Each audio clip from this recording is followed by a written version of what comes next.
Hello दोस्तों, स्वागत है आपका मेरी नई कहानी में। मेरी पत्नी श्रेया की मौत हो गई थी तो घरवालों ने मेरी शादी मेरी छोटी साली रेखा से करवा दी। क्योंकि मेरे दो छोटे बच्चे थे जो अपनी माँ को खो चुके थे। वह दुल्हन बनकर मेरा इंतजार कर रही थी, लेकिन मेरे दिल में उसके लिए जज्बात नहीं थे। मैंने गुस्से में कहा, मुझसे कोई उम्मीद मत लगाना, तुम बस मेरे बच्चों की जिम्मेदारी हो। हमारी शादी को 1 महीना हो गया था। हम एक ही घर में रहते थे, पर हमारे बीच दूरी बनी रही और जब भी वह बात करने की कोशिश करती मैं उसे रोक देता। 1 महीने के बाद मैं अपने ऑफिस की पार्टी में उसे लेकर गया। वहाँ भी मैंने उसे अनदेखा किया। अचानक जब मेरी नज़र उस पर पड़ी, वह मेरे बिजनेसमैन पार्टनर सोहन के साथ सामान्य तौर पर बात करती और मुस्कुरा रही थी, जिसे देखकर मेरा दिल बेचैन हो उठा और गुस्से में मैंने उसे तीखे शब्द कह दिए। उसने शांत स्वर में कहा, मैं आपकी पत्नी नहीं हूँ, क्योंकि वह अधिकार आपने कभी दिया ही नहीं। बस आपके बच्चे की देखभाल कर रही हूँ। उसकी बातों से मुझे और गुस्सा आया और मैंने कठोर शब्द कह दिए, जिनसे वह टूट गई।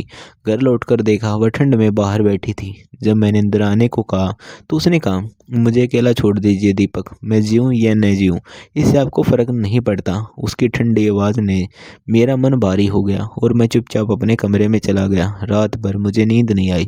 बार बार एहसास होता रहा कि घर में कोई कमी है। भले ही हम दोनों दूर रहते हों, लेकिन उसकी मौजूदगी की आदत हो चुकी थी। बेचैनी में मैं बच्चों के कमरे तक गया। दरवाज़ा खोला तो देखा वह वहाँ बैठी थी, आंखें नम थी, शायद वह रो रही थी। मुझे अपनी गलती का एहसास हुआ और मन में शर्मिंदगी भर गई। बिना उसे परेशान किए मैं वापस लौट आया और सोचा सुबह बात करूंगा। सुबह जल्दी उठकर मैं उसे ढूंढने लगा।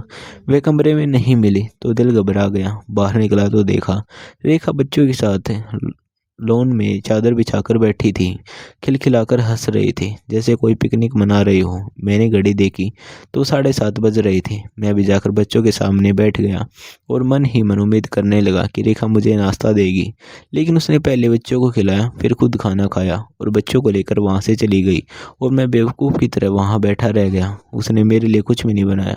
उसका यूं मुझे अनदेखा करना, उसकी यह बेरुखी मुझे अंदर तक दर्द दे रही थी। बच्चों को पहले रूम में छोड़कर जब वह बाहर आई तो मैं उसके पास गया और कहा, रेखा मेरा नाश्ता लगा दो।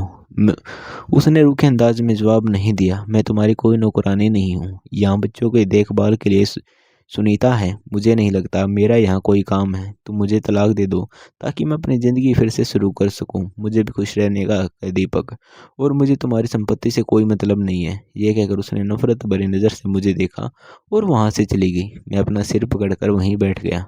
मैं नहीं चाहता था कि रेखा यहाँ से चली जाए। इतनी आसानी से रिश्ते कैसे ख़त्म हो सकते हैं? आखिरकार ये बच्चे भी तो उसकी बहन की निशानी हैं। गुस्से और बेचैनी में मैं कमरे के अंदर आया तो दंग रह गया जब देखा वह अपना सामान पैक कर रही थी। मैंने घबरा कर कहा, रेखा ये तुम क्या कर रही हो? उसने मेरी ओर देखा लेकिन कोई जवाब नहीं दिया। मैंने उसके पास जाकर कहा, प्लीज़ ऐसा मत करो। लेकिन वह खुद को मुझसे अलग करने की कोशिश करने लगी और बोली, दीपक मैंने सोच समझ कर फैसला किया है। उसके इस ठंडे लहजे ने मुझे तोड़ दिया। मेरी आंखें भर आई और आंसू अपने आप बहने लगे। मैं चुपचाप बिस्तर पर बैठ गया। मुझे इस तरह टूटता देखकर एक पल के लिए उसके चेहरे पर भी दर्द झलका, लेकिन अगले ही पल उसने खुद को संभाल लिया और फिर से सामान समेटने लगी। मैंने कांपती आवाज में कहा, तुम्हें जो चाहिए मैं दूंगा, रेखा बस मुझे छोड़कर मत जाओ। मेरी आवाज़ टूट रही थी और मुझे लग रहा था जैसे मेरी पूरी दुनिया बिखर रही हो। मैंने खुद को भी कभी इतना कमज़ोर महसूस नहीं किया था। 1 महीने तक मैंने उसे खुद से दूर रखा और अब जब उसने जाने का फैसला कर लिया तो एहसास हुआ कि मैं उसे खो नहीं सकता। मैं उसकी ओर देखता रहा, उसके जवाब का इंतज़ार करता रहा। तभी उसके नम आँखों से कहा, अब मुझे तुमसे कुछ नहीं चाहिए दीपक। मेरे अंदर अब किसी चीज़ को पाने की चाह नहीं बची है। मैं बस तुमसे मुक्ति चाहती हूँ और अपने लिए कुछ करना चाहती हूँ। कहते हुए उसकी आंखों से आंसू बहने लगे। चेहरे पर दर्द साफ नजर आने लगा था। शायद ये चोट और यह पीड़ा मेरी ही वजह से थी। मेरी बेरुखी और मेरे बर्ताव ने उसे इस कदर तोड़ दिया था कि वह यहाँ एक पल भी रुकना नहीं चाहती थी। मैंने भारी मन से कहा, रेखा मुझे एक मौका दो। मुझे अब एहसास हो चुका है कि मैंने तुम्हारे साथ गलत किया है। ऑफिस में एक ज़रूरी मीटिंग है, मुझे भी जाना होगा। मैं आज जल्दी लौट आऊँगा, तुमसे वादा करता हूँ। तब तक यहीं रुक जाओ। वह मेरी ओर देखती रही, कुछ नहीं बोली और मैं ऑफिस के लिए निकल गया। रात को ठीक से सो नहीं पाया था, न सुबह कुछ खा सका। ऑफिस में भी यही कह दिया कि तबीयत ठीक नहीं है। बस 1-2 घंटे की ज़रूरी मीटिंग थी जिसे अटेंड करना था। करीब 1 बजे तक मैं फ्री हुआ। वहीं कुछ हल्का फुल्का खाया, लेकिन नींद और तनाव की वजह से कमज़ोरी महसूस हो रही थी। शायद ये सब इसलिए था क्योंकि मैंने रेखा का दिल दुखाया था और वह मुझे छोड़कर जा रही थी। उसका ख्याल आते ही मैं बेचैन हो उठा और तुरंत ऑफिस से निकल पड़ा। रास्ते में उसके लिए फूलों का गुलदस्ता लिया। मैं उसके साथ नई शुरुआत करना चाहता था, कम से कम दोस्ती से ही सही। इस रिश्ते को आगे बढ़ाना चाहता था। लेकिन जैसे ही घर पहुंचा, मेरे पैरों तले जमीन खिसक गई। न रेखा दिखी, न बच्चे। दिल बुरी तरह घबरा गया। सुनीता किचन में काम कर रही थी। मैं घबरा कर उसके पास गया और पूछा, रेखा और बच्चे कहाँ हैं? मुझे लगा मेरी पूरी दुनिया उजड़ गई है। तभी मैंने देखा रेखा बच्चों के साथ लौट रही है। मैं बदवास सा उसके पास गया और पूछा कहाँ चली गई थी। वह हैरानी से बोली, पार्क गई थी। रोज इसी समय बच्चों को घुमाने ले जाती हूँ। तुम आज इतनी जल्दी कैसे आ गई? रात की सांसें लेते हुए मैंने उसे अपनी ओर खींच लिया और कहा, दोबारा ऐसे अचानक मत जाया करो। पहले वह थोड़ी घबरा गई, फिर शांत हो गई। मैंने सुनीता से बच्चों को संभालने को कहा और रेखा को कमरे में ले आया। मैंने पूछा, क्या तुम मुझे एक मौका दोगी? वह उदास नजरों से मुझे देखती रही, जैसे कुछ कहना चाहती हो। मैंने साफ कहा, रेखा मैं झूठ नहीं बोलूंगा। श्रेया को गए अभी 3 महीने हुए हैं। मैं इतनी जल्दी अपने दुख से बाहर नहीं आ पाया हूँ। लेकिन मैं तुम्हें सम्मान देना चाहता हूँ, तुम्हें खोना नहीं चाहता। वह बोले, दीपक मैंने सोच समझ कर फैसला किया है। मैं चाहती हूँ तुम किसी ऐसे इंसान के साथ रहो जिसे तुम सच में प्यार करो। सिर्फ बच्चों की वजह से मुझे यहाँ मत रोको। तुम्हारी शादी के 7 साल रहे, तुम्हें सब कुछ मिला। कभी मेरी तन्हाई के बारे में सोचा है? मैं भी चाहती हूँ कि मेरी अपनी एक दुनिया हो, इसलिए मुझे जाने दो। इतना कहकर वो उठी और बोली, मैं तुम्हें 1 महीने का वक्त देती हूँ, उसके बाद फैसला करूंगी। और बाहर जाने लगी। तभी मैंने उसका हाथ थाम लिया। कहानी रेखा की जुबानी। वह मेरे बहुत करीब आ गया और मैं नजरें मिलाने से बचने लगी, क्योंकि उसे देखते ही दिल बेकाबू हो जाता था। उसने कहा, मेरी तरफ देखो। जैसे मैंने उसकी आंखों में देखा, मैं खो सी गई। वह बोला, मुझे माफ कर दो। मैंने पूछा, किस बात के लिए? उसने कहा, अब तक जो भी गलतियां हुई हैं और कल पार्टी में जो कहा, उसके लिए भी। धीरे धीरे वह पास आ रहा था। मेरी धड़कन तेज हो गई। मैंने पूछा, तुम कल मुझ पर गुस्सा क्यों थे? उसने कहा, क्योंकि मैंने तुम्हें सोहन के साथ हंसते देखा और मुझे जलन हुई। यह सुनकर मेरी आंखें भर आई। मैंने कहा, कल पार्टी में तुमने मुझे अकेला छोड़ दिया था। सोहन से बस सामान्य बातचीत की थी, उससे ज़्यादा कुछ नहीं कहा ने। दीपक की जुबानी।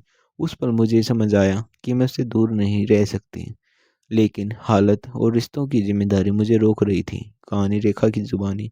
मैंने उसे 1 महीने का वक्त इसलिए दिया ताकि वह अपने बच्चों के लिए इंतजाम कर सके और मैं भी अपने पैरों पर खड़ी हो सकूं। अगले दिन जब वह लौटा तो मुझे लैपटॉप पर काम करते देख चौंक गया। मैंने बताया कि नौकरी ढूंढ रही हूँ ताकि किसी पर निर्भर न रहूं। उसने कुछ कहना चाहा, फिर चुप हो गया। धीरे धीरे मैंने उससे दूरी बना ली, क्योंकि मैं जानती थी वह अब भी अपनी पत्नी की यादों से बंधा है। बच्चों की जन्मदिन की तैयारी में हम साथ रहे। वह हर जगह मेरे साथ रहा, लेकिन दिलों की उलझन बनी रही। कहानी दीपक की जुबानी। जन्मदिन की भीड़ में उसे सोन से बात करते देख मेरे भीतर फिर बेचैनी उठी। मैं खुद से सवाल करने लगा कि आखिर मैं क्या चाहता हूँ। गुस्से में कमरे में चला गया। कहानी रेखा की जुबानी। बच्चों को सुलाकर मैं उससे बात करने गई तो बाथरूम से नहाने गया था। मैंने दरवाज़ा खटखटाया तो उसने जैसे ही दरवाज़ा खोला तो मेरा चेहरा लाल हो गया था। जब मैंने नीचे नज़र झुकाई, उसने खुद को तौलिए से ढका हुआ था और ऐसे जोकर खड़ा था। उसके बाद सुनाई दी, रेखा। मैंने बोलने की कोशिश की, लेकिन शब्द नहीं निकले। शर्म और घबराहट से मेरा हाल बुरा था। उसने पूछा, क्या हुआ रेखा? मेरी हालत देखकर वह भी रुक गया। मैं पीछे हटी तो दीवार से जा टकराई। वह मेरे सामने आकर बोला, क्या सोहन तुम्हें इतने करीब आया है? मैंने साफ कहा, नहीं। यह सुनकर उसके चेहरे पर गुस्से की जगह राहत दिखी। हम एक पल के लिए बस एक दूसरे को देखते रहे। दिल की धड़कन तेज थी।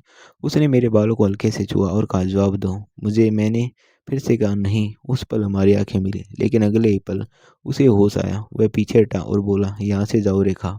मैं तुरंत कमरे से बाहर आ गई। उस रात किसी तरह दूसरे कमरे से में काटी। सुबह हुई तो दीपक मेरे पास आया। नीचे देखते हुए पूछा, क्या तुम्हें कहीं काम मिला? मैंने सिर हिलाकर कहा, अभी नहीं। उसने कहा, चाहो तो मेरी कंपनी में काम कर सकती हो। मैं बच्चों की देखभाल के लिए दिन में किसी को रख लूंगा। ये सुनकर मैं हैरान रह गई। उसने स्नेह से मेरे गालों को छुआ और कहा, क्यों नहीं? उसकी बातों से मेरी आंखें भर आई और मैं खुद को रोक नहीं पाई। उसकी बाहों में सिमट गई। उसने हैरानी से पूछा, क्या हुआ? मैंने कहा, क्या सच में तुम्हें मुझे मौका दोगे? उसने मुस्कुराकर हाँ कहा। उस दिन मुझे लगा कि मुझे अपनी पहचान और आज़ादी मिलने वाली है। रात को मैं उसके साथ कमरे में आई। हम देर तक बस बातें करते रहे, अपने सपनों और भविष्यों के। काफ़ी समय बाद घर में सुकून था। धीरे धीरे वह मेरे काम में मदद करने लगा।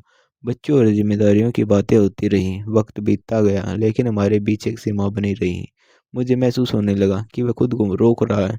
1 महीने का समय पूरा हो चुका था। मैंने चुपचाप अपना सामान समेटना शुरू किया। मैं किसी पर दबाव नहीं डालना चाहती थी। तभी नौकर बाहर आई तो देखा दीपक कमरे में था। उसने सूटकेस की ओर इशारा किया और पूछा, यह क्या है? उसकी आवाज़ में घबराहट थी। मैं चुप रही। कहानी दीपक की जुबानी। ऑफिस से लौटकर जब मैंने सूटकेस देखा तो समझ गया वह फिर से जाने वाली है। आज मैं उसे नहीं जाने दूंगा।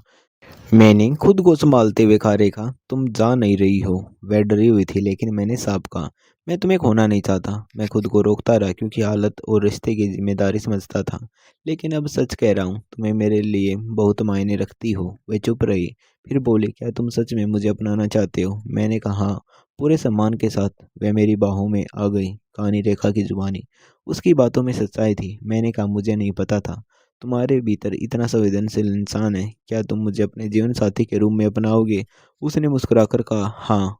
उस रात बच्चों के सोने के बाद उसने मुझे स्नेह से संभाला। कोई जल्दबाजी नहीं थी, बस भरोसा और अपनापन था। मुझे लगा मेरी लंबी तनाई खत्म हो रही है।